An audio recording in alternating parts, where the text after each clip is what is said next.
Ya, alabado sea el nombre de nuestro Señor Jesucristo. Quiero brevemente decir que el pecado es una cosa que está en nuestra mente, ¿ya? Cuando conocemos las leyes, ¿cierto? Una persona que se pasa un pare o un semáforo en rojo sabe que está mal porque la ley dice que el semáforo, pasarlo en rojo, está mal. Pero si no hubiese una ley, ¿verdad?, que dice que pasarse un semáforo en rojo está mal, no estaría mal, ¿verdad? Porque la ley, finalmente, la de Dios, es la que determina qué es y qué no es pecado. Pero nosotros, siendo débiles en nuestra humanidad, hemos transgredido esas leyes, esos pecados, y no hay ni uno justo que pueda hacer lo bueno. De ahí que Dios envió, ¿verdad?, a su Hijo, se puso como propiciación por nuestros pecados, o sea, vino a entregar su vida a la humanidad como ofrenda a Dios, como sacrificio a Dios agradable, para que nuestros pecados sean perdonados por medio de la fe en Jesucristo. Ahora, ¿qué pasa? Nosotros creemos en Jesucristo, ¿verdad? Y seguimos pecando. Eso depende personalmente de cada uno, ya que hay dos opciones: vivir mirando las leyes o vivir mirando a Dios, ¿ya? Eh, Todo es lícito, dice la palabra. Todo nos es lícito, mas no todo nos conviene. O sea, nos está diciendo que si nosotros vivimos en Cristo Jesús, en el fondo no pecamos directamente. Por ejemplo, fumar, tomar cerveza, eh, vivir, vivir una vida, podríamos decirlo, en, alejado de Dios, alejado de Jesús, por supuesto que va a traer una consecuencia en nuestra conducta, ¿ya? Pero cerca de Jesús, permaneciendo en Jesús, no pecamos, no podemos pecar, ¿ya? Porque nuestra conciencia está en Jesús, en la ley del Espíritu, ¿ya? Existen dos leyes: la ley del Espíritu y la ley del pecado y de la muerte. Una es el espíritu de vida en Cristo Jesús y el otro es el espíritu del pecado y de la muerte. Y la ley del pecado y de la muerte es el pecado de la carne. Si tú pecas, dice la palabra, si alguno pecare, abogado tenemos para con el Padre. O sea, si alguno cree en su mente que pecó, recuerde que tiene un abogado. Pero quien siempre vive en Jesús no tiene condenación de pecado. No está bajo condenación. Por eso dice Romanos 8, eh, habla con respecto a ninguna condenación hay para los que están en Cristo Jesús. Esto es, los que no andan conforme a la carne, sino conforme al Espíritu. Andar conforme a la carne, Pablo lo explica, que es finalmente andar pensando en las leyes de Dios, ya eh, como sacrificio o como actividad para no pecar. Sin embargo, pecamos nosotros permanentemente, ya en todo orden de cosas, porque tenemos una debilidad en la carne. Eso es indiscutible, tenemos una debilidad en la carne. Ahora, si nos acercamos a Jesús, no pecamos. ¿Por qué? Porque además que somos perdonados, nuestro espíritu toma fuerza, ¿ya? Pero si pecas, no te condenes, porque quiere decir que entonces estás con tu mente en la carne, en la carnalidad, porque estás bajo condenación. ¿Qué te está condenando? La ley. La ley principalmente te está condenando, te está diciendo: pecaste. Pero en Cristo Jesús no pecas. No pecas porque estás en el espíritu de vida. Ahora, si pecas, como dice la palabra, abogado tenemos para con el Padre, y dice que si alguno y la paga del pecado es muerte, ¿ya? Muerte puede ser una enfermedad, puede ser esto, puede ser lo otro, pero en tu conciencia tienes que tener la convicción, tienes que tener la convicción de, de que eres salvo. Eres salvo por gracia. Por eso dice que donde abundó el pecado, sobreabundó la gracia. Porque si tú te pones a pensar cuando pecas, por ejemplo, cuando tú dices, hoy pequé, y después no te ocurre nada, es porque la gracia de Dios está activada.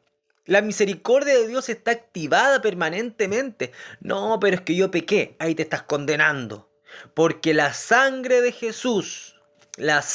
Jesucristo, te limpia y te perdona de todo pecado. Entonces nosotros no podemos vivir bajo la carne, o sea, bajo las leyes del pecado y de la muerte. Hay muchos que, Pablo cuando le dice a los Gálatas, ¿quién os fascinó, Gálatas insensatos, que comenzaron bien en el espíritu, pero terminaron en la carne? O sea, ¿qué fue lo que finalmente a ti te dio el gozo y la alegría? Esa experiencia que viviste con el Señor, de ese perdón, de esa limpieza, fue en lo espiritual, no fue porque tú hiciste algo bueno o malo o porque pecaste. No, tú venías con mucho pecado cuando conociste al Señor, ¿verdad? Cuando tuviste esa experiencia con Dios, ese gozo, esa alegría, tú venías con muchos pecados atrás, por lo tanto, esa fe que tú tienes no vino porque pecaste o porque no pecaste. No, no, no. Tu fe vino por la salvación de creer en el Hijo de Dios. Entonces, tu salvación está en Jesucristo, en mirarlo a Él, en buscarlo, en alabarle. Pero no puedes tener condenación, puedes tener condenación porque ahí te estás finalmente condenando y quiere decir que tu pecado permanece. Tu pecado permanece y te acusa. ¿Por qué, por ejemplo, Jesús le dijo a los fariseos que si alguno mira a una mujer para codiciarla, adultera? Y todos diremos, bueno, yo a veces he mirado a alguna mujer para codiciarla, mi carne, ¿cierto? Nos puede suceder en Facebook, en distintas plataformas, de repente sin querer vemos. Por eso es bueno cuidar los ojos. Recordemos que lo que le pasó a David, ¿verdad? Cuando miró a esa mujer desnuda y luego vimos las consecuencias que tuvo eso solamente por mirar. El... se me fue lo que estaba diciendo. Pero básicamente la ley del pecado y de la muerte no puede estar en ti ya. Hay gente que está empecinado en enfocarse en eso, en que debes cumplir la ley. Sí, si lo puedes hacer, hazlo. Gózate cumpliendo la ley, gózate porque va a tener también beneficio. Pablo dice que la ley es buena, en ningún caso está diciendo que la ley es pecado. Pablo habla de eso, que acaso la ley es pecado, en ninguna manera. ¿Ya? Pero nosotros no podemos andar bajo la ley. Ya nosotros tenemos que tener esa conciencia limpia de que Jesucristo nos limpia, Jesucristo nos perdona. Así que estar plenamente convencido en eso, no puede haber condenación en nosotros, limpiarnos. Entonces, bueno, con respecto a lo que hablaba de los fariseos, que Jesús les dice que el que adultera, ¿saben por qué Jesús se los dijo? Porque los fariseos se creían perfectos. ¿Cierto? Los fariseos se creían, o mucha gente decía, ¿para qué voy a necesitar de Jesús? Si yo soy, voy a la sinagoga o voy a la iglesia, pero les decía, mira, no es con solo el hecho, ¿cierto?, de estar con una mujer para adulterar, sino que ya el hecho de ya codiciarla con tus ojos, y ahí ellos tenían que haber dicho, claro, claro, lo que nos dice ahora a nosotros, porque esos escritos son para nosotros también.